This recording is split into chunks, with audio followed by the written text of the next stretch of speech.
Selain bahasa Arab dan bahasa Inggris yang digunakan peserta ISG, ada sejumlah peserta ISG yang menggunakan bahasa Perancis. Minimnya warga Palembang yang menguasai bahasa Perancis membuat jumlah LO berbahasa Perancis terbatas.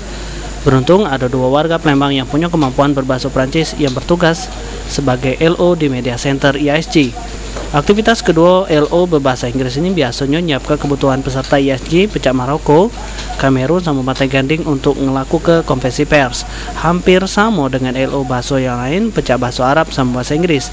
Tapi memang jumlah mereka terbatas nian. Dari 40 LO yang bertugas di media center, cuma 2 LO berbahasa Prancis yang bertugas.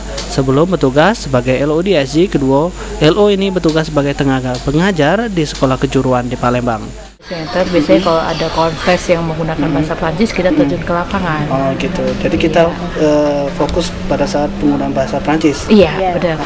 Nah ini sudah berapa event olahraga yang pernah kita ikuti, Mbak? Event olahraga untuk sementara ini yang minta konferensi langsung itu bola. Bola. Nggak, artinya dalam event selain ISG, sebelum ISG. Apa aja yang sudah kita ikuti yang menggunakan bahasa Prancis dan kita terlibat? Belum ada. Baru kali ini karena SEA Games kan kemarin negaranya Asia Tenggara ya, tidak ada yang menggunakan bahasa Prancis. Jadi kita terpanggil di sini. Iya. Sulaiman, PAL TV.